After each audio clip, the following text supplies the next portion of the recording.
Hello and welcome to the Filmageddon podcast. That is right, back at it yet again. One more week, one more episode with me, the Quizmaster Frank Soldado, and a very special, very sensual guest with me today.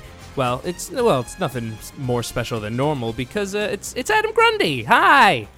Hello, this is the sensual voice of Adam Grundy. Hi Frank, how are you doing? Are you okay? It's good to speak to you again. Are you all tuckered out from your busy week, your busy life, your busy schedule? Are you back with us now? I'm here. I am still a bit tuckered because today I was traveling as well. I woke up extra early to catch a flight, and now I'm in another part of the world, in another hotel room that I might go insane in. But you know what? That's neither here nor there because we're doing this podcast. It's great to hear your voice again. I didn't mean to say it wasn't special to have you, Adam, because it's always special when we get together for one of these vocal meetings of ours, you know? Yeah, we try our best, and you know what, we in the green room, it's all business, but right now it's pleasure, and I know a lot of people might say, do the opposite, make it more professional, but you know what, last week we had a really fun podcast, I'd say. It was all about conspiracies. We did say afterwards, you know, when we recorded the podcast, we've been planning a little conspiracy special for quite some time, and you know what? I think that we probably didn't touch on as much stuff that we needed to or we wanted to, so we'll definitely do a volume 2, I think, in the future. But, you know, with the podcast, and when you come to planning week by week, we don't really plan sort of a month ahead, and after we'd edited it together and made a little picture, we always make a nice little artwork picture, and, you know, add some Easter eggs in the little artwork, see if anyone notices.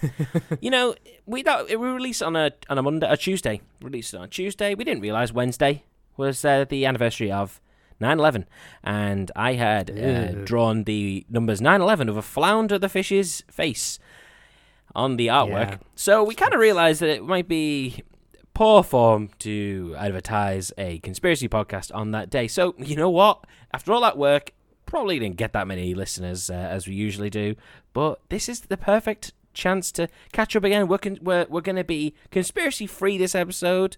We're going to be controversy-free this episode, I think. Let's leave all the chat about Hollywood nonsense alone. You know, let's just move on, Frank. Let's get businessy. Well, you know what? What else? We're also Blair-free because I think after all that conspiracy talk, one of us had to get taken down by a Secret Service agent, and just so happened that he drew the short straw. So, unfortunately, he is in Guantanamo Bay at the minute. Yes. And I'm hoping it's one of those short release programs, but he might be down there for a while. Last I got off the phone with him, which I was shocked that they actually sort of let them have phone calls in Guantanamo Bay. I wasn't even aware that it was still open. I thought Obama shut it down, but I guess they got a little special section still for the Irish, and yes. We'll hope to have him back soon if he can get out on work release of some kind. But Adam. It's been a week. Mm-hmm. A week has passed. 7 days, which is 24 hours times 7, which I'm not going to try to do right now at the top of my head. Someone knows this, right? Anyway, that's 24, 7, 60 minutes per hour, 24 times 60 times 7. It's been a week. Yes. And we've all seen some films, I think. We have. So why don't you kick things off and let us know, what have you watched? You know, I watched, I'd say I watched one film and then 10 minutes of a film. I'll give you the 10-minute one, and it was Enter the Anime, which is the Netflix. Apparently, they list it as a documentary, but I think that breaches the Trading Standards Act. Enter the Anime, I don't know if you've seen the adverts for it. Enter the Anime? All no. about, sorry? No, I've not seen anything about this. So it reports itself to be a documentary all about the history of anime, and you know, for people who don't know anything about anime or anything, you should watch it, get into it, and you know why is it held up as an art form, and why is it so popular around the world, not just to sort of local Japanese, but you know, people like you and me growing up watching fucking Dragon Ball Z to fucking Sailor Moon to Cardcaptors. And it is absolutely so bad that I turned it off after 10 minutes. And we just sat, me and Iris were watching it while we were eating. she just sat listening to me, obviously, because I'm narcissistic and I have my own podcast.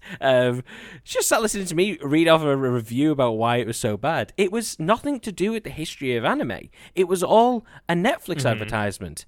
It was a Netflix film, and the woman who made it is like, she starts off and she's like, oh, I don't know anything about anime, but you know who are crazy? The Japanese. They're crazy. They're crazy. And you're like, and by 10 minutes in, they'd mentioned 2 or 3 Netflix things, and you meet the guy who fucking directed Castlevania, who seems an absolute fucking twat, and it was awful. And I just turned it off, and it had nothing to do with like the history of like how it, it came to be. In those 10 minutes, you should start at the fucking beginning of something, and there was nothing. It was, and even like the like they keep showing the different like clips from anime and whatever. There was maybe one shot of what's the one you love, Neon Genesis Evangelion. Yeah, which is on Netflix. Yeah, but even then, it was just like maybe 2.5 second shot.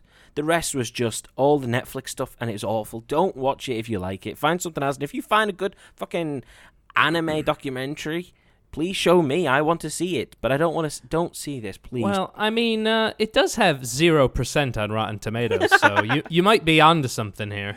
I don't know why I didn't check. I should have checked what people said first. I was too like, I think because we were like, oh, we want to watch something like I don't know, we want to watch like an anime, and rather than try and like load anything up, we like, let's just go on Netflix and see what they've got. And I was looking down the list, like, I don't want to watch any of this shit. Oh, let's just watch this documentary about it. But it wasn't. It was just about the shit that I didn't want to watch anyway. It was awful. But that was 10 minutes. And the main film I watched was Once Upon a Time in Hollywood, which finally got its release in Thailand this week. And Frank, have you seen it? Go on. I've not yet. I don't know what I'm waiting for, but I have a feeling you've got some thoughts on the matter. I'm just disappointed, I'll be honest. It's too long. It like I mentioned the word narcissist before. It's completely narcissistic. It's characters don't have an arc. It's very, I mean, I won't say what happened because there are people who will want to go and see it because the thing about fucking Tarantino films is that everyone's going to go watch it anyway, regardless of if it's good or not. It's just the name, it's the hype. So people will go see it. I won't tell you what happens plot-wise, but I was mentioning it to Luke about Luke Ibbotson, other Quisling and film director. We were talking about it, and he gave me what his ending would have been, and I was like, that is so much better than what could have happened. If it's a slice of life film, let's say something like Lady Bird, where you kind of just like drop into this person's life and you see like, there isn't much going on per se, but by the end the characters arrive somewhere else, like a Juno or something. Mm-hmm. There's not much going on in Juno. It's a lot of talking. There's not like, oh yeah, and then there's a fight scene. Do you know? It's just a slice of life, and sometimes you quite like them. But this is a slice of life, and nothing happens, and it's about action stars. It's about stuntman. Oh, Brad Pitt plays my stuntman. Oh shit! Well, there's gonna be some stunts then. No. Oh, okay. Right. I mean, I guess there is a little bit sort of towards the end, but that's not. It's not. It doesn't really play to its strengths. And they set up these characters. If you had a character who was a bounty hunter whose father was killed by a fucking English toff, and then at the end of the film, you're like, you see what happened? You go, where was the English toff in this that you kind of alluded to that was going to play into this character's kind of journey? And that's the whole film, and it's so long. I actually closed my eyes for a bit, and I was like, I'm only going to open them when either a new character enters the scene or something happens, and I'm going to have to, and I know, when you can tell that, like, an emotion's going to happen now, like, something's just going to click, and I'm going to open it and see, like, Leo acting, and I can't wait. And I actually had to open my eyes because I was like, I'm falling asleep here. This is so boring. But the actors are good. So you enjoyed the performances, but or you didn't enjoy the performances. You enjoyed the actors themselves, but the story didn't really go anywhere. It didn't play out as you thought. It was just boring. It was overlong. It's that. I mean, like, Margot Robbie, the non-spoiler kind of thing, but like, say Margot Robbie is obviously playing Tate, and she goes to the cinema, and she's like, "Oh, I'm actually in this film," and this is all in the trailer, so it's no spoiler. But she goes to the cinema, and she's like, "I'm in the film," and I'm like, "Oh, really? Yeah, I played the young kind of the klutz. Oh, okay. Do you want to come in?" So she goes into the cinema, and she gets to watch herself perform, and you see that she's sort of a young actress who is hearing other the audience kind of react to her kind of comedy scenes, and she's kind of like, you can see how like she's taking such a delight in like, oh my god, people love this, and that's really good because Leo's character is a bit of an older character. He's jaded. He's been in Hollywood. He's seen it all, kind of thing, and his star sort of on the fall, and that's fine. Except it'll cut away to something else, then it'll cut back and show Margot Robbie watching the screen and another thing happening, and then the audience reacting, and then it'll cut away to something else and cut back, and I'm like, why are you showing the same thing 3 fucking times? Like, if you're gonna do that, then you're trying to fill time, and Quentin Tarantino has no one to say, man, cut this down, it needs cutting down, because you know that like when it's like Columbia and Sony, like that. They're just like, oh my god, we've got Tarantino, and he's like, so in this scene, it's gonna be 45 minutes long, and then a girl's foot appears. Yeah, and I'm not a fucking misogynist, I promise, but fuck them women. And you're like, yeah, okay, here's your money, leave it. Like, please just give us some, like, get us a return on investment. That's all it is. Because if it was actually to do with like artwork and style, then someone would be like, Quentin, man, fucking dial this back, it's shite. How much feet did we get in the film? Without, I don't think that's a spoiler. Was there a proper amount of feet action? There was so much, Frank, like as if it was a joke that, like it was like an SNL sketch about Tarantino directing a film. There was like, oh, it's on the dashboard. Oh, she sit there. Oh, she's just on some fucking dirty ass bitches on the couch, and it's like, I'm surprised that he didn't fucking. The foot didn't come through the screen and kick me. At least I would have been awake. Now presented in Smell-O-Vision. So yeah, I had a really disappointing time because I looked forward to it for so long, and I just didn't think it was any good. And I think if you do think it's good, you're fucking nuts. Could you place it on a Tarantino list? Where would you put it? Bottom. Very bottom. And he fucking liked that because it's the foot of the fucking table, isn't it? What did Luke think? You can share his opinion on the podcast. I think he enjoyed it. But we kind of agreed about like the whole the sort of the length issue, and just sort of his ending is just like Luke's idea for an ending, which maybe we'll be able to reveal later on, or maybe we can get him to sort of tweet us at Filmageddon Quiz on Twitter. His ending is fucking class, much better, and it's actually made sense for a character thing. Because afterwards, you're like, "Well, why did that happen?" Like in the actual film, and I'm like, "Oh, I get it." Like there's some sort of revisionist kind of thing that Tarantino's on, but it's just crap. But hey, speaking of crap, Frank, speaking of big pile of stinking long shite, did you go to the cinema as well this week? A long piece of shit, as you say. It's one of those ones when you sit on the toilet, right, and you're like, oh man, I've had to hold this for a bit longer than you'd want, but not so long that you feel sort of sick. But you sit there and it's coming out, and you're like, oh my god, I don't think this is ever gonna end. Do I have to cut this off? Like, do I need to flush? Do I cut this off and do I flush and start again? No, but this one, it just keeps coming down, and it sort of goes up like a little swirl of soft ice cream at the end. That is how I would describe It Chapter 2.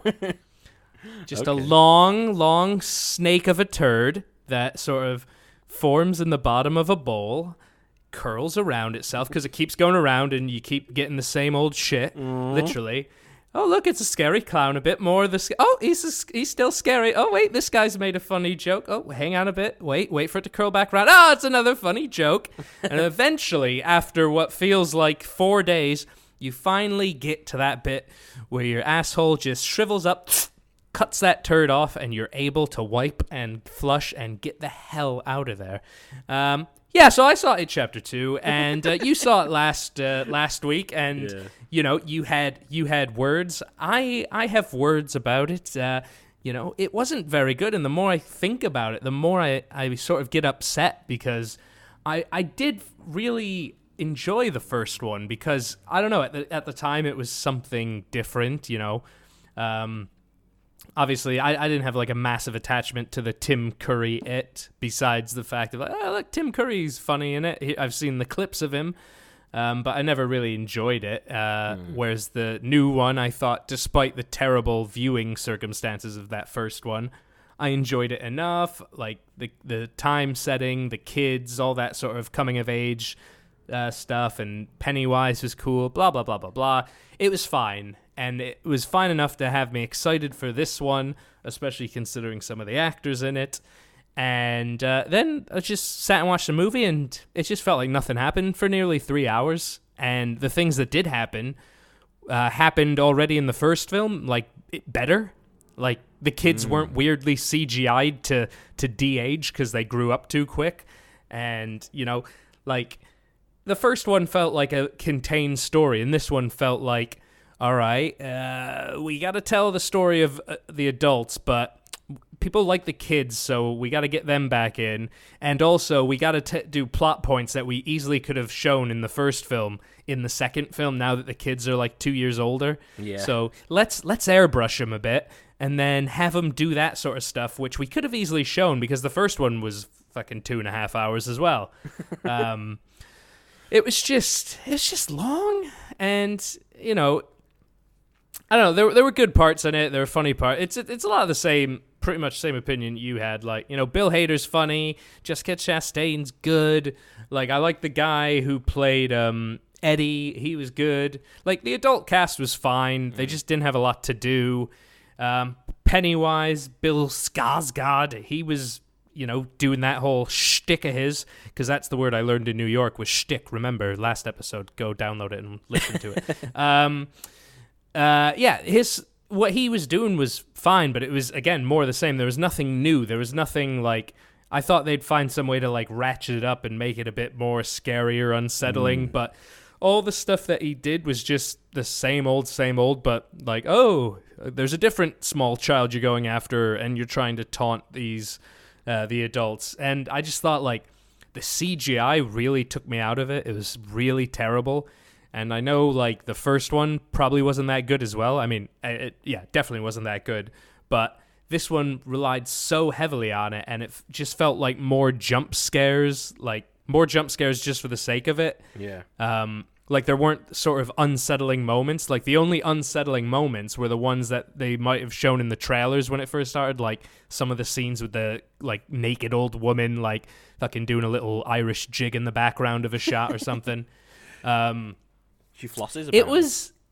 Yeah, it looked like it. And then... But, like, even that whole scene that plays out in the trailer, where it basically goes up to the point where you see that she charges at Jessica Chastain. In the trailer, you're like, oh, cool, this is going to be some... And, like, they allude to it when they show, like, she's got, like, this sort of gross, like, skin thing going on. You're like, oh, this could be some weird-ass, creepy, practical effect of, like, a naked old woman running at Jessica Chastain. And it's just, like, this big, ridiculous, like... Harry Potter and the Sorcerer's Stone CGI troll thing coming at her. Like, I mean, okay, if that was real, I guess you'd be scared, but it doesn't look real. Like, even if you were stood in the room, you'd just be like, you're made of CGI. I was going to say, like, I mean, this is spoilers now.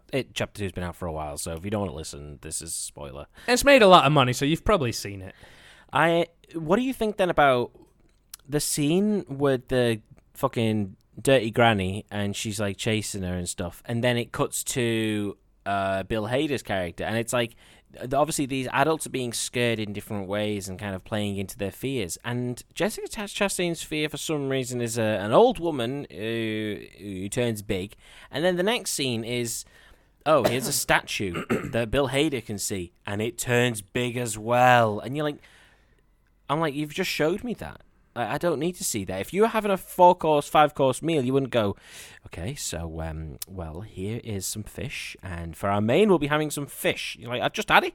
I don't need to have more of it. And I think they kind of missed a beat with some of how they organize the scenes as well. And I think, like, obviously, Jessica Chastain's one was quite fun, but, it's like fucking James McAvoy's one. The whole thing with the bike, man. The whole scene with Stephen King and the fucking bike. What was it for? Because that wasn't even his totem. Because I was like, oh, the bike's his totem, I guess. Yeah, no. And at the end, I was like, where's he going to leave this bike? Yeah, exactly. And you're like, oh, it's his Georgie's thing. Oh, okay. How's he going to fit it in that little, like, ice bucket? It's just... I mean, yeah, like, some of this stuff I can...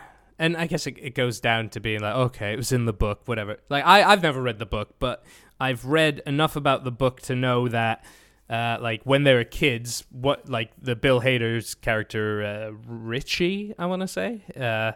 Sure. He, for whatever reason, was scared of that Paul Bunyan statue. And, again, this is one of those things where they didn't, they didn't mention that in the last film at all. Like, and I'm pretty sure they were in that town square at some point. They could have easily done something like the same way they did with the Stanley kid, where he was like, like in the first film, he was like really scared of that painting, and then the fucking painting comes after him. Yeah. And then they could have just shown the kid being like, "Oh shit, I'm scared of that statue." I know it sounds stupid to say you're scared of a statue, but if in the second film, then the statue's going to attack him, then fuck you. If it sounds stupid, you need to include that part in the first film instead of like just showing that he was scared that they'd find out he was gay or something. And it's like, well, that never played off the same way that, like, if you're going to have the giant Paul Bunyan thing go after him, then show it in the last one, not like a throwaway line in the first one. Yeah, I don't know. And like the stuff with the bully from the first one. Like, first of all, like, he definitely died when he got pushed down the well in the first one, because no one would have survived that. But anyway, he's back and he's older, and he's like Pennywise's little weird hypnotized servant, and they like big him up to be like this threat. And then he even, like, goes all stabby and then gets, like, stabbed in the chest. And then it's like, oh, my God, he's still going around. He must be, like, unkillable, like some sort of Terminator or something. Yeah. And then he just gets easily killed, like, 2 seconds later. Like, they do scenes that sort of, they think, okay, this will look cool. People, oh, that'll be cool. Oh, stab him through the cheek. Oh, and then he's going to stab him with the fucking shower curtain. And then, like, 2 seconds later, pull the knife out. Oh, my God, people are going to, they can't wait. They love blood. And then nothing happens with any of it. And then there's a giant CGI clown with, like, crab legs at the end, and he just turns into, like, a fucking big-headed thing, and I don't know what happens. It's just... I anticipated the film, and like most times when I anticipate a film, it severely under-delivered, and I can't understand how people are enjoying it. Yeah. Like, it doesn't make sense to me. Like, I knew it would make money because the first one made so much money, but to see any sort of positive reviews on it just blows my mind. I know, that's like, are we all just so either... I do feel sometimes I'm like, when I say stuff or I think stuff, I'm like, am I just being too critical? Am I being too sort of pessimistic about it? But sometimes, if it's like I think that about you most a smaller times. film and you watch it and you go, you know what? That was actually good for what it was. And I'm more than happy to do that. Not everything has to be fucking Hollywood or whatever, but I think to have it so it's just like, oh, you have all of this money, you have all this budget, you have all these actors with such, like, that cost so much money to make, and you go, well, I mean, the easy bit's making it good, because all it has to be is just essentially like a TV episode, a TV show ends up finding out what the secret is for the pacing, and then just does it. Why can a Hollywood film not pace itself? Why can a Hollywood film have to go, oh, we have to make it 2 hours long, and we have to show this, and each one has to have their story, and then, even in fucking it was like, oh no, he killed a little kid. Okay, what did that actually achieve by the end of it? Well, nothing. He just shows he's bad. I've already seen them fucking beat him. I don't care. And it should have been maybe something like... Of course, it's hard because it's the source material. Like I said last week, and you've alluded to it today. It's like the source material's probably the real villain. But yeah, if you're gonna have that zombie fella or whatever, like the mental guy, walk around, then maybe Pennywise sort of inhabits his body, possesses him, and so maybe there's that level of it. People turning into Pennywise. His power is growing by other methods. Instead, it was just the exact same method, and they just were like, "I forgot." Well, that's convenient. Yeah, now I need to remember half of the stuff, and then what? So it's just a load of shit. Like, did James McAvoy's character go like, "Oh, I better go back to Derry. I totally forgot." What happened? Your brother died. What? Like, did he? Where does that land? It's so fucking weak, and it's such a cheap thing. It's basically saying it was all a dream. And you get told. Well, and like even like they forget everything. Okay, that's fine. I'll take that from the explanation they give, and like, okay, the further you go away from this place, you forget about it. It's part of like its weird curse or whatever. But then, after they've, conceivably remembered everything, they forgot that, like, they basically beat it the same way they did in the first film. Because in the first film, they were like, oh, we just have to let it know that we're not scared of it, and then it becomes weak. And they figured that out, and then they fucking stabbed it through the head, and it went down a fucking drain pipe. And then this one, they go the whole time like, I'm so scared of it again. And then at the very end, they're like, we just have to let it know that we're not scared of it. Okay. Yeah, let's really take it down to size, literally. Like what is happening? And it's selective, very selective memory, and the source material, the fact that if that is anywhere close to the source material, then I feel bad for people that read like over 1,000 pages to lead up to like this conclusion. And like there's, Blair was saying, like, there's some darker shit in the book where, like, all of them, like, gang up. They don't gang up, but, like, they all have sex with, like, the girl when they're in their teens is after they defeat Pennywise the first time.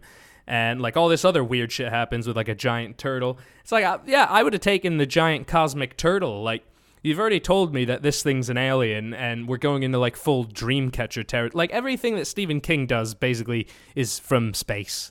That's it. Like, it starts off as, like scary, spooky ghost stuff, and then it all ends up, space, aliens, boo! Or, boo, take us to your leader. It's probably like in that new Dr. Sleep movie, we're going to find out that hotel fell from space. Oh, God, don't. Now, come on now. And somewhere, he's going to be riding past on a bike, talking about all the money he makes. That's the biggest joke. He's the biggest con of them all. The biggest twist anywhere is Stephen King himself. He is the turtle. Because he looks like one. He vomited out his whole universe, and that's what the turtle did. The turtle created our universe by literally vomiting it out.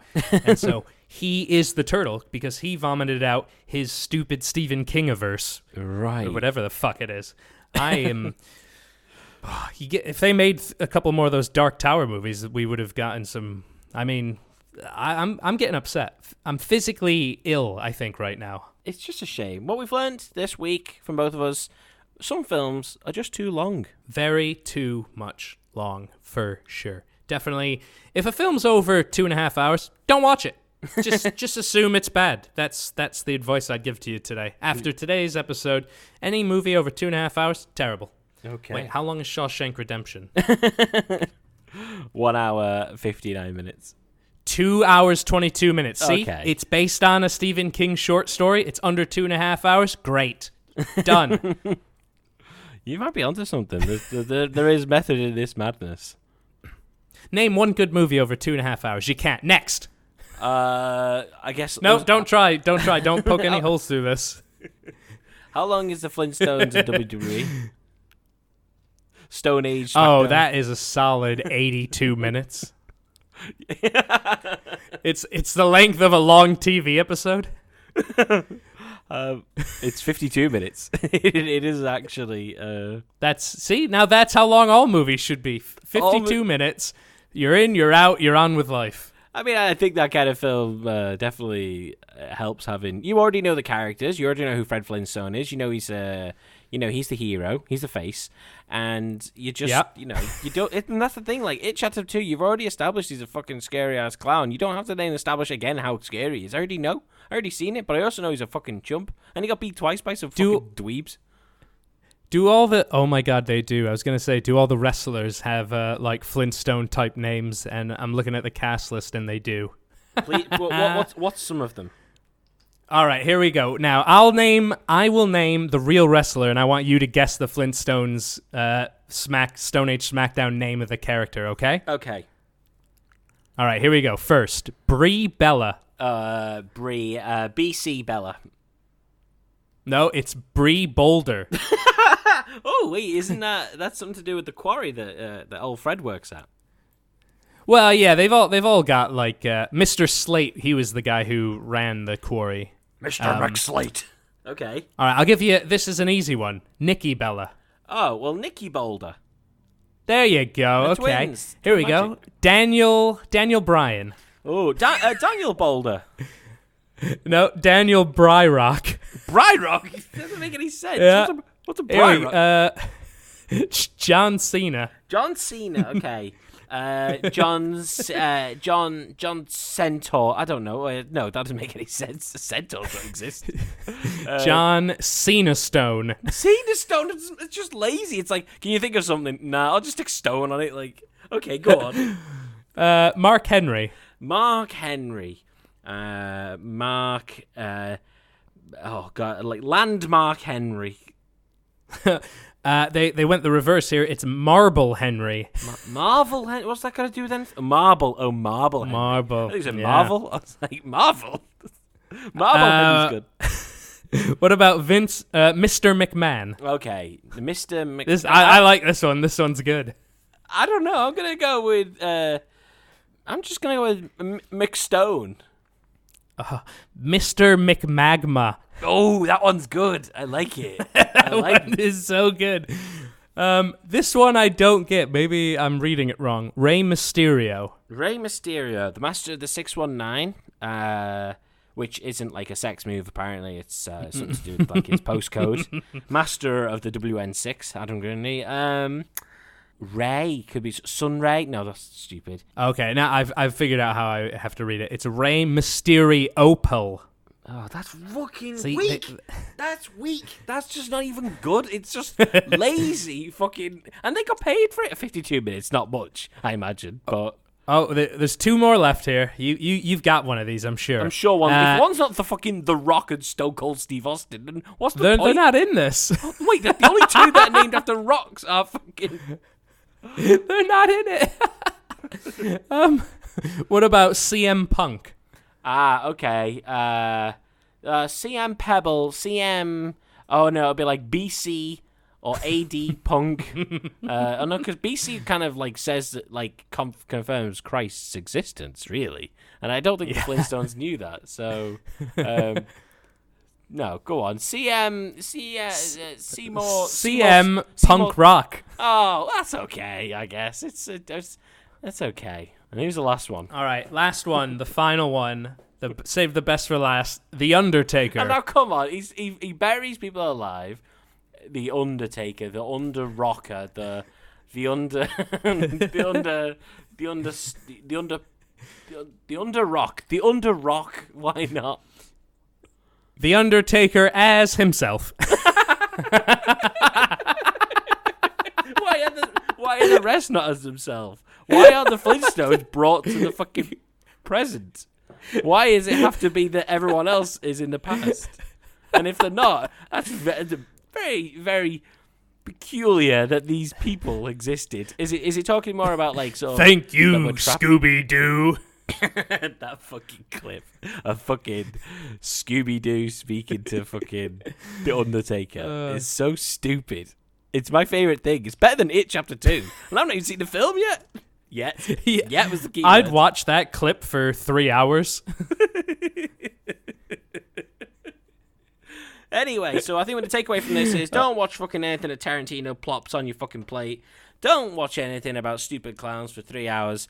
Combined runtime of It Chapter 2 and Once Upon a Time in Hollywood is 20 hours. Watch instead with us. Maybe we could do a film again and watch along of the Flintstones and WWE Stone Age SmackDown. I'm down for that. Let's get it in the diary. You are down with the clown. Whoop, whoop. I am not a juggalo, nor have I ever been referred to as a juggalo.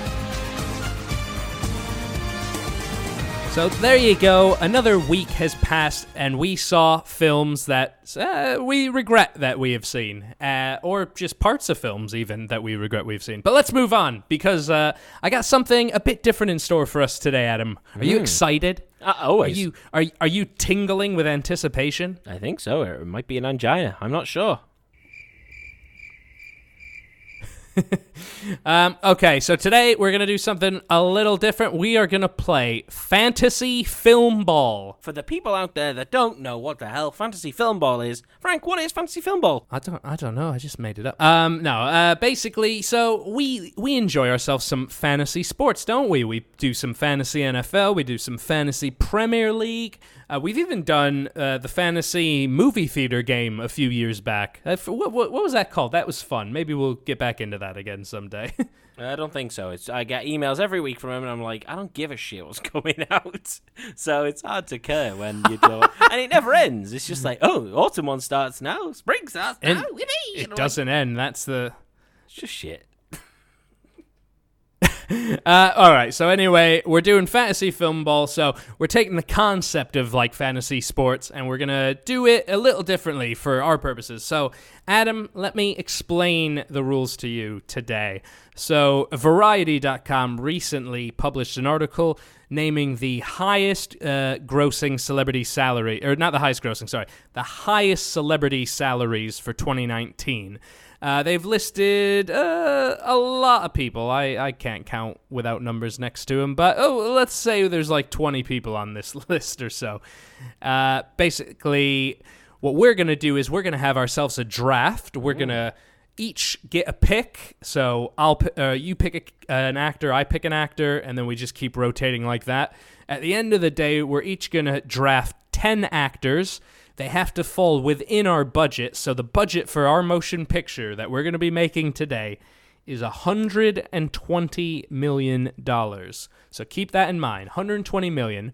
We have to cast a total of 10 cast members, and the film that we are going to be making is Filmageddon D'Movie. Oh my God, finally somebody's investing in us. I don't know who is invested $120 million, but, I mean, a percentage of that would have been happy along the way of 98 episodes. But I'm looking forward to Filmageddon D'Movie.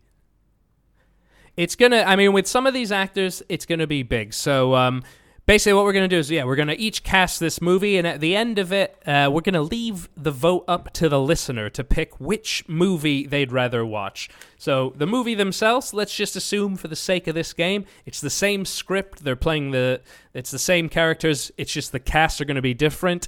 When we draft the characters, or the people, these are human beings, when we draft them, that means the other person can't draft them, and we'll keep a running total. So I'm going to go through the names first so that the people at home have them. We obviously have them in front of us, but let's just go. So this is the variety list. We've got a couple other names on here that we'll touch on, but I'm going to go from the bottom to the top. So on the bottom with $2.5 million for the lovely, great film It Chapter 2, Jessica Chastain. Great film. Can't wait to see it again. Never. Next up, $4.5 million for Joker for Joaquin Phoenix. Oh, dear. I'm the Joker, baby! Whoa! $6 million somehow to Martin Lawrence for Bad Boys for Life. Fucking hell. He spent $5 million on ice cream and fudge. He started in that trailer for Bad Boys 5, which I was kind of pumped about because it just plays the music and I'm like, oh, here we go. The boys are back. But you know what? I could see, we kind of touched on the eternal man of Will Smith, the eternal youth. But Martin Lawrence looks more and more like that fucking zombie from down the well in fucking Walking Dead, doesn't he? He struggles to get out of that car, and that's not a comedy bit. That's improv. He's just like, I can't get up. The trailer played before It Chapter 2, and me and Blair just turned to each other, and I said, look, he could do another Big Mama's House without the fat suit. Get Marlon Wayans in there for fucking Sextuplets 2. 7-tuplets, whatever the fuck it's called. Oh god, yeah, it's we'll have a whole Martin Lawrence episode one day, but Jesus, yeah, please. He could have used some of that money on a gym membership. Right, $7 million for Charlie's Angels, Kristen Stewart. Fair play. $8 million for Ben Affleck for Triple Frontier. Idris Elba also made $8 million for Fast and the Furious, Hobbs and Shaw. Ugh. Margot Robbie has made either 9 or 10 million for the Birds of Prey movie that's coming out. Good for her. DiCaprio took a pay cut to get 10 million for Once Upon a Time in Hollywood. So that's about what's that? About $1 million per hour of the film. Yeah. And you'll all pay for it. Gal Gadot is getting 10 million for Wonder Woman 1984. Brad Pitt, 10 million for Once Upon a Time in Hollywood. That's $1 million per hour of the film. Emily Blunt is going to get 12 to 13 million for A Quiet Place 2. Tom Cruise, 12 to 14 million for Top Gun Maverick. Jason Statham, 13 million for Fast and the Furious, Hobbs and Shaw. Will Smith is getting 17 million for Bad Boys for Life, so he's getting 11 million more than Martin Lawrence. Fair play. And also, I put in quotes here, he is going to reportedly make $35 million for Bright 2. Why is there going to be a Bright 2 from that fucking nonce Max Landis? He can't be involved, surely. No, hopefully not. But like $35 million a star in it. That's got to be some ridiculous amount of money there. Because you know that like Netflix prices are just going to go up, and then they'll be like, I wonder what you get for that money, that return on that. You're like, oh, Will Smith gets 35 million for Bright 2, a film. No one even watched Bright 1. Why the fuck are you getting 35 for fucking Bright 2? And he was the draw, apparently, because he's getting that money. And this will show some more of Netflix spending. So we'll take. So the price for Will Smith is going to be 17, not 35. But just an interesting fact. Robert Downey Jr. is getting 20 million for The Voyage of Dr. Dolittle, whatever the hell that is. The Rock is getting 20 million for Fast and the Furious, Hobbs and Shaw. And at the top, which I thought was a bit of a surprise, with $27 million, is Ryan Reynolds for another Netflix film, 6 Underground. 6 Underground. So those are the main names we're playing with. That is, let me go, 1, 2, 3, 4, 5, 6, 7, 8, 9, 10, 11, 12, 13, 14, 15, 16, 17 names. And we're drafting 10 people each, so we chucked in some other names. So I threw in some of the Avengers Endgame salaries. Each of these people made $15 million for Avengers Endgame. Chris Evans, Chris Hemsworth, Scarlett Johansson, Jeremy Renner, and Mark Ruffalo each made $15 million. Right. So they are eligible for this draft. And then, Adam, you added on some of these low salaries. We'll call these the steals.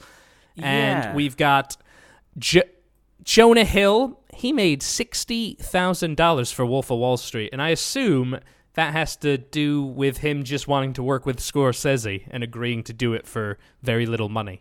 Yeah, I think some of these are because of that, and some of them, well, I'll let you know when you come across a quite an interesting one. Okay, we've got Jamie Dornan, who made $100,000 for the first 50 Shades of Grey.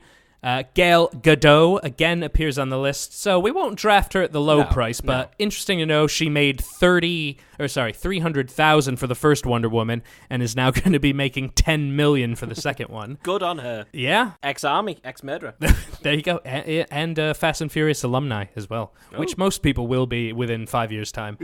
John Travolta, probably not, but he made $150,000 for Pulp Fiction. So he's eligible. I don't know about who's going to draft him because that seems like a waste of money right now. Yes. But now here's a steal for you. Lindsay Lohan at around $2,300 to $7,000 for The Canyons. So, The Canyons, right? The Canyons was a film. So from what I'd read about this, the reason why there's such a disparity between 2,300 and 7,000, and I think that when we do this draft, we should maybe if there are like two numbers, let's just go for the lower number because there's obviously going to be add-ons and stuff that we with our production. So let's say she made $2,300. Now have you ever heard of the Canyons? Oh, not only have I heard of it, I knew somebody who auditioned for the film. What? Oh my god! Yeah, back when I lived in old Hollyweird, just one of the random people I knew. I remember hearing that she had an audition for the film, and I think she had like a second audition or a callback, as they say in the biz. So I don't think she made it into the film at all, but I remember hearing about it through then, and then following on with it a bit because Lindsay Lohan was there and she was a train wreck, so it was always interesting to see how she would derail that one. Yeah, we'll see. It's about a young movie producer who is played by porn actor James Dean. He makes films to keep his trust fund intact. His actress girlfriend, Tara, which is Lindsay Lohan, hides an affair with an actor from her past. But Christian becomes aware of her infidelity, which leads the young people into a violent, sexually charged tour through the dark side of human nature. Box office, $31,000. And apparently she agreed to work the film for $100 a day. And that just added up to that. Now, my rate is definitely better than Lindsay Lohan. 20 days. She worked like 20 days, and that's how she made her money. I don't know where this... Why would she do the that? $7,000, I'm not sure. Because her star was, like you said, completely down. There was she was a train wreck at the time, and she wanted, she found a script that she kind of liked, and she wanted to work with new people, and was like, you know what, it doesn't matter. And a lot of actors do this, like you're saying, Jonah Hill, 60,000 for Wolf of Wall Street. But Lindsay Lohan was like, I'll work for $100. Hey, bed and board is fine for me. I just believe in this project so much. And then it made $31,000 and was plagued with production issues and stuff. So I just wanted to throw some of these names in there because if anyone has ever played a draft game or whatever, you always spend a lot of money on your big hitters, and you're going to make your good old return on your investment on that one. If you spend if you're doing, I don't know, football wise, Aguero, it's going to be a lot of money, but by the end you're just I need shit to fill. So that's why some of these names are on there. Nice. Okay. So we've got our names. So should we start the draft? Let's start the draft. So we've got a cast of characters, which, I mean, even though we're drafting, we're drafting 10 actors, I think we've only got 8 actual characters, and 2 of those are bullshit as well. Yes, that's true. So the main cast involves, obviously, myself, the quiz master, Adam, Blair, of course, Luke, another quisling. So, that's what I would say the core 4 is. And then, you've got some of the side characters, although not side characters in our lives, but just in the film probably. Smaller parts, but still important parts. We've got Nicola, who's been at some Filmageddons. We've got Iris, who's helped at a lot of Filmageddons. Yes. We've got, and those are the only real people. Is there any other real people you can think to add on to this? We've had a lot of people. No, not really. We've had people who've helped us with Filmageddon in the past, present, and hopefully the future. But we can't include cast members like a guy who runs a t-shirt company who swindled people out of a lot of money. We can't do that.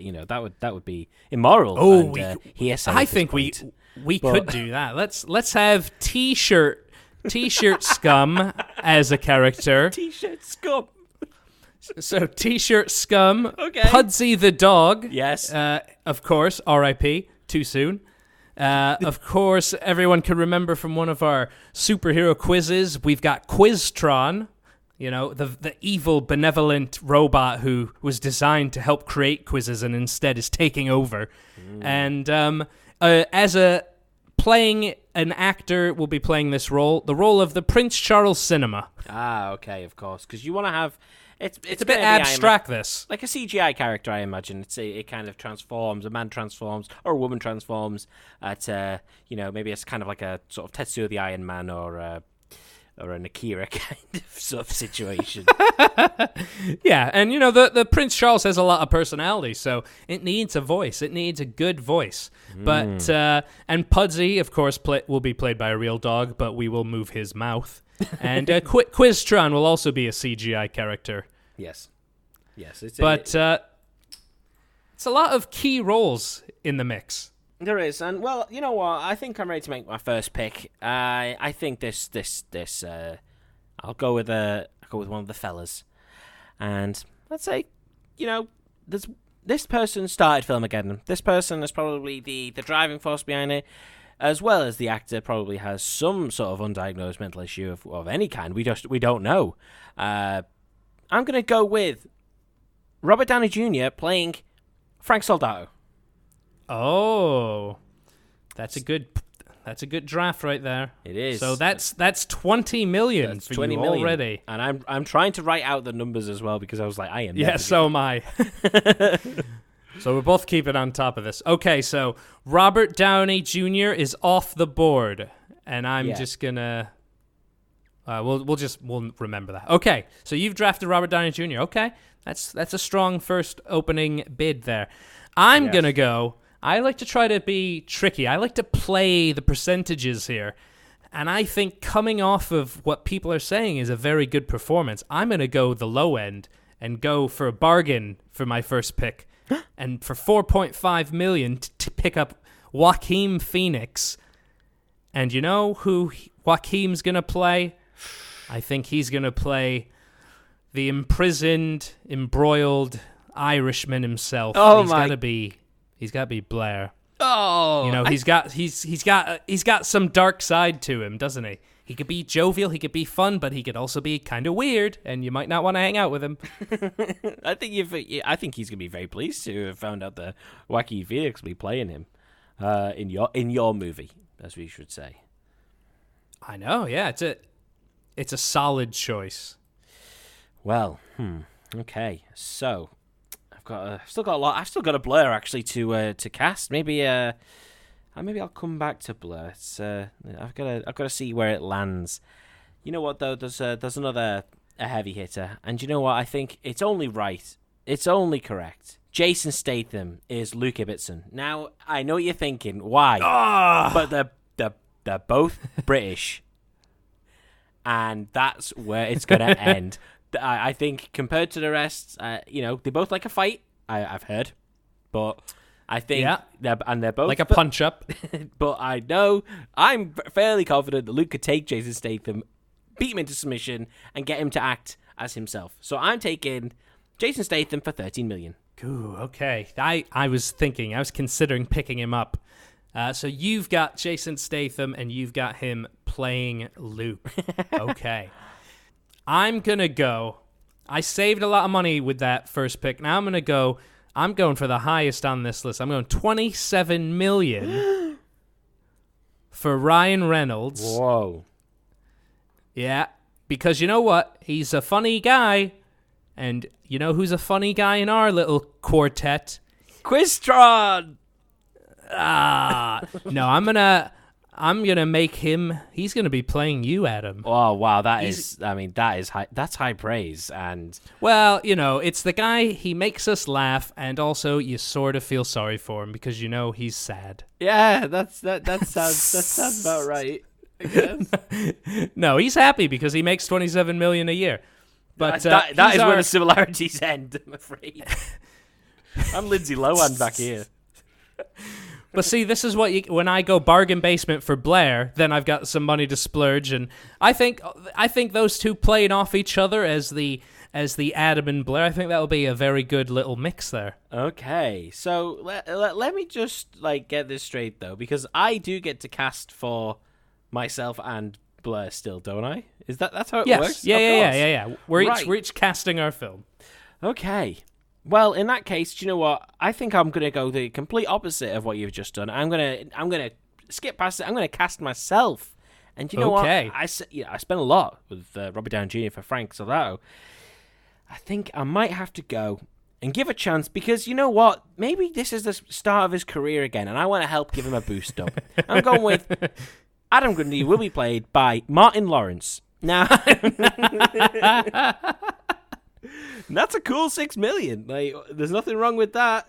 We could. He's also a funny guy, I guess so. At one time, according to yeah. So there we go. That's $6 million. So I mean, I'm already at. You're at 39, and we're not casting anybody else. So 39 million for 3. Okay, I'm at 31.5 for 2. I need to cast next. I think I'm gonna cast I might cast myself as well, and be. Let's see, who could play me? Who's got the emotional depth and fine good looks, which don't ever seem to change with age? Let me remind you that I'm going to go... Barkhad Abdi is down there for $65,000 for Captain Phillips, just in case you need it, okay? Just to let you know. I'm going to go with someone who's played people with some, struggles, and they've overcome it. Mm-hmm. Someone who's played characters with depth. Oh. More importantly, someone who's played a man before. And I'm going to go with Hilary Swank. Yes? For $3,000 playing me. Hilary Swank made $3,000. So she got paid. She made $3,000 for Boys Don't Cry. Wow.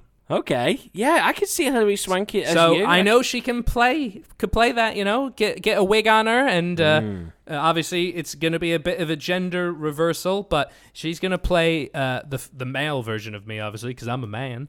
And what's great is it's a bargain for an award winner as well. Oh, well, there you go. Okay, so I've still got to cast a Blair, who's that's kind of the main thing. But I might cheap out on him because he's not here. If he was here, then he would be getting the full. He'd be getting the full thing. Do you know what though? Fuck it, Blair.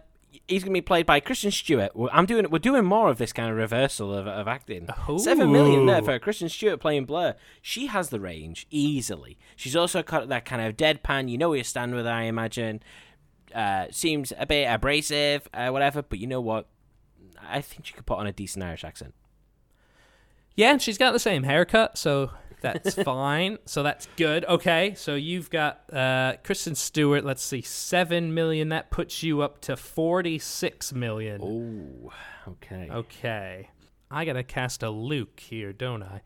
How much is Patrick Wilson? He pays you. Let's go ahead and give Luke. Ben Affleck is Luke. Oh, a good pick. A good solid pick. I'm going to go $8 million for that one. He's worth it. Yeah, and I think, he's got some of that same sadness in his eyes that I see in Luke from time to time. So that brings me up to $39.8 million. And you're at $46 million. Well, you know what? I'm at 46, but I'm going to have to maybe splurge for the last time. Because, you know what? If I'm playing... If Martin Lawrence is playing me, then I think it's only right that Mr. Will Smith is going to play Iris. There's chemistry there between them already, as you can tell. Can he pull off Thai Norwegian? We'll see. But I know that he's going to have the zingers, so that's what's important. And also, hard working. And if anyone's ever been to the quiz, they'll know that when Frank's up on stage, it's the people on the ground that matter the most. I mean, not to him, but or anybody else in the audience. But the ground staff matters the most. We buy the beers. We make sure no one's cheating. And I think a Will Smith kind of character would definitely suit that, at least the first scene. We'll see what happens. And makeup-wise, it's going to be very interesting. I think you guys are the original bad boys of Filmageddon, so that's perfect. That's a bit of perfect casting there. Exactly. I'm going to cast Nicola's role, and I'm going to do this from a male chauvinist, selfish standpoint, and I'm going to go, who would I most like to have sexual intercourse with on this list? Yeah, but Martin Lawrence is taken. Yeah, I know, and that's the problem. That's why I'm thinking so long and hard. Long and hard. I'm going to go ahead And you know what? To be fair, I've seen her act before in an unreleased film, so I know what it takes. And I'm gonna go $2,300 for Lindsay Lohan. It's awful. Which is good because that brings me up to a cool 40 mil. She is not going to be happy when she hears this podcast. Okay. Do you know what, though? When you were kind of starting that, I was like, he's going to pick who I was going to pick. Now, I said that's probably my last of my big spenders, but you know what, though? Although, to be fair, okay, my heart is saying Emily Blunt, because Emily Blunt speaks very well, and Nicola is very well spoken. So I was going to do that, but that's 12 million. So I'm going to have to just go a lot of money. Jessica Chastain for 2.5. I'm sorry, Nicola, but I need to say I would accept that casting. Yeah, okay. So all right, so that brings you up to 65.5, and that's Jessica Chastain as Nicola. Oh no, wait, I didn't cast Iris yet. Now, John Travolta is a pretty big steal. He's a scene stealer. You know what? I'm thinking for Iris, I'm going to cast a Miss Gal Gadot. Oh, okay. So that's a 10 mil investment for me because they're both from faraway lands, you see. Yeah, for us, like... Yeah, and she was very helpful place. in the Justice League movie. She was helping beat up whatever the CGI things were, and she was in a Fast and the Furious film, and I'm sure that she was forced to watch a bit of Furious Fest once, so... she suffers the most. Or at least it was on in the room. Yeah. Yeah, to be fair, Iris has also been in the room when I recorded the In Defense of Goal, and watched all the 3 films of Goal together and recorded it over an entire day. Just sat there watching someone that she's decided to share her time with just watch these films going, why are you bothering? And I'm like, it's more for me than anything. Okay, yeah, well, you were kind of alluding to it then, Frank. We've kind of moved on from the main actors. These are the ones who are going to be sort of working together day in, day out. And I'm looking down. I've actually got, okay, a lot of people might say miscast on everything, but I think that it's time to start getting into people like Pudsey the Dog, Quiztron we got the Prince Charles, and T-Shirt Scum. Now, T-Shirt Scum, like... I've also forgot that fucking Endgame salaries are there with like 15 million with like Mark Ruffalo and everything. I totally forgot. Yeah. Okay, now I could do that, but also spending 15 million at this point, it's getting tough. So I did say to you before you started... You're at 65.5. I said it to you before... That's half your budget. Before we started, I did say I had a little ace up my sleeve. Frank? Okay, here we go. I have got an actor here who worked 0. They worked for 0. Instead, he negotiated a deal for 36.2% of the movie's profits, a risk many weren't sure would pay off considering the hit-and-miss nature of his prior movies. Nevertheless, the film grossed over $220 million and awarded the actor the tidy sum of $35 million. So I am banking that this man will help propel the film to the future, but he has shown that he's willing to work for 0 if I give him a percentage. Okay. The man playing T-Shirt Scum will be Jim Carrey. For the film Yes Man. That is really? Yes, he did it for nothing. He did Yes Man for nothing. And he laughed his way to the bank. Yep. So that's my thing. That is $0. $0, which brings you up to 65.5. Hey, still, you gotta make your savings where you can. Hey, you know what? It's good savings, and it's also put you in a good position because you've got 3 picks left and still have 34.5 million. So I'm gonna go next, and I am gonna hire. And when I say hire, of course, I mean cast, a chameleon, because this role requires it. Someone who can slip in and out of roles on a whim. And playing the role of Pudsey the dog, yes, Pudsey the dog, is going to be Leonardo DiCaprio for $10 million. Whoa. He's shown range. The people who've played animated, not animated, but sort of CGI'd real dogs includes an illustrious list such as Ricky Gervais, David Walliams, Michael J. Fox, others. In fact, I assume. Leonardo DiCaprio is taking over the role from David Walliams, isn't he?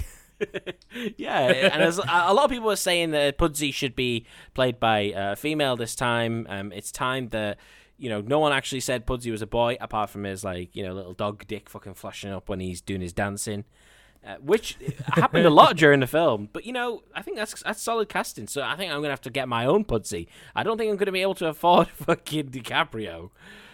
Oh, God, and the bottom of the list is already pretty much taken. So maybe for $8 million, Idris Elba. Idris Elba's going to have to be my dog. Ooh, I like that casting, though. Yeah, he could do to be fair, when I watched Russell Madness, the wrestling dog film, there's a bit in it with a boxer called Dozer and a bulldog, and of course they do a British voice. So I think that kind of inspires me. I think Idris Elba could definitely play a sort of a British bulldog kind of, not the wrestler, an actual physical dog. Rip Jordan. Yeah, Idris Elba is playing my dog, and he costs a cool $8 million. All right, that brings you up to $73.5 million, and you still have 2 picks left. Right, I am gonna go next, and I am going to cast as T-shirt scum someone who can play a villain, someone who has disappeared off the face of the planet, who has had such a role, and then he just went away, and nobody seemed to ask or care where or why. And so I'm gonna spend $150,000 on John Travolta as the T-shirt scum.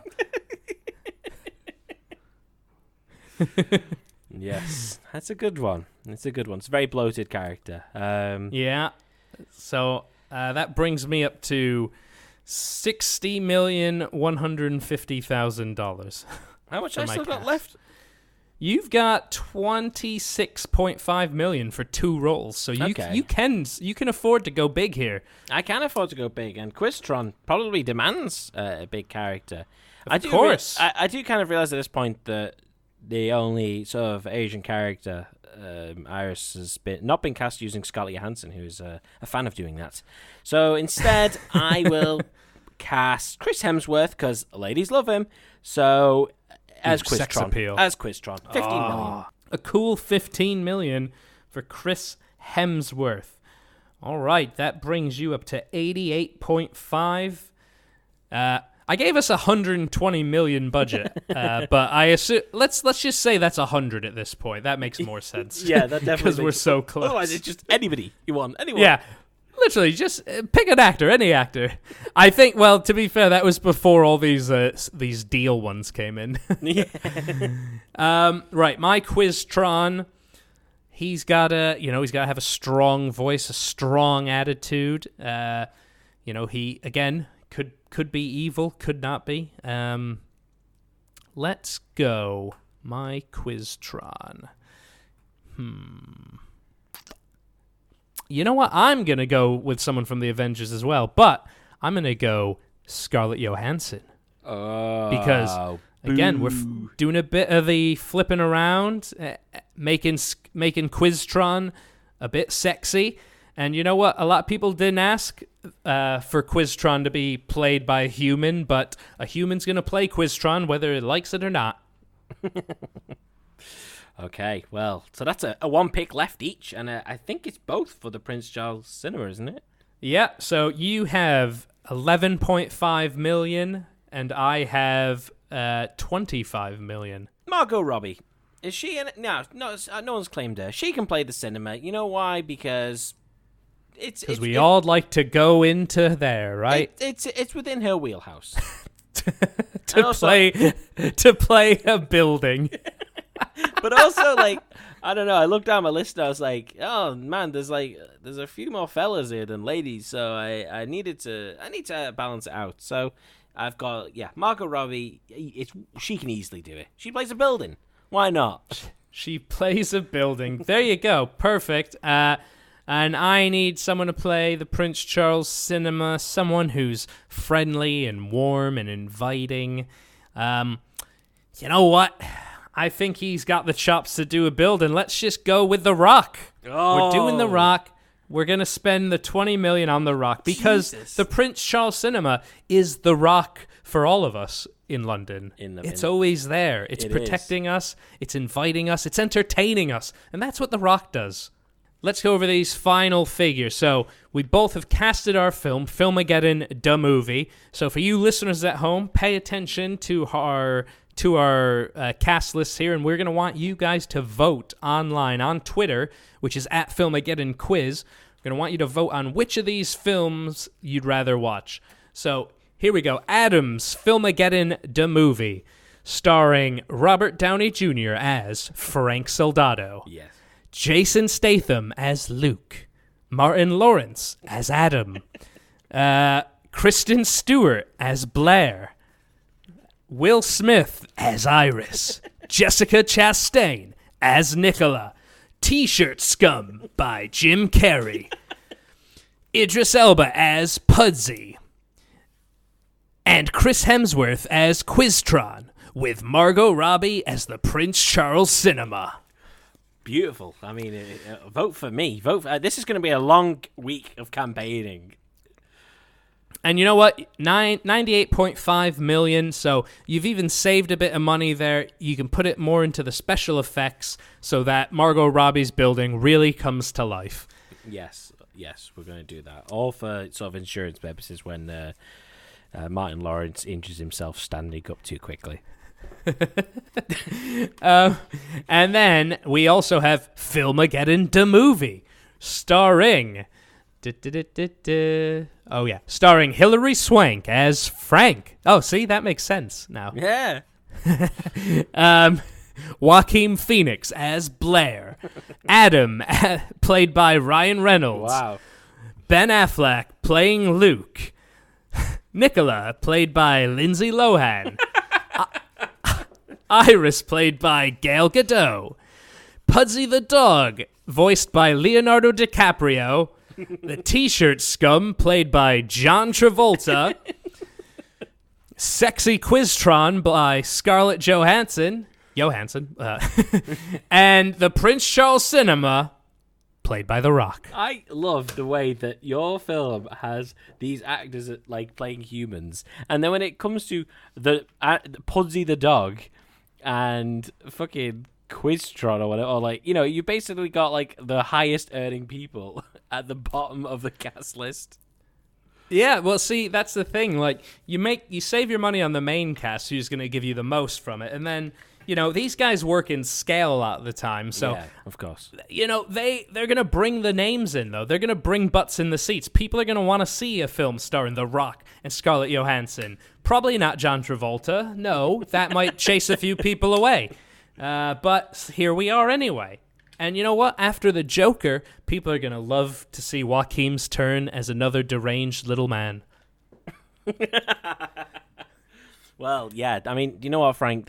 You've done an absolute stellar job. This has been an amazing little thing that we've done.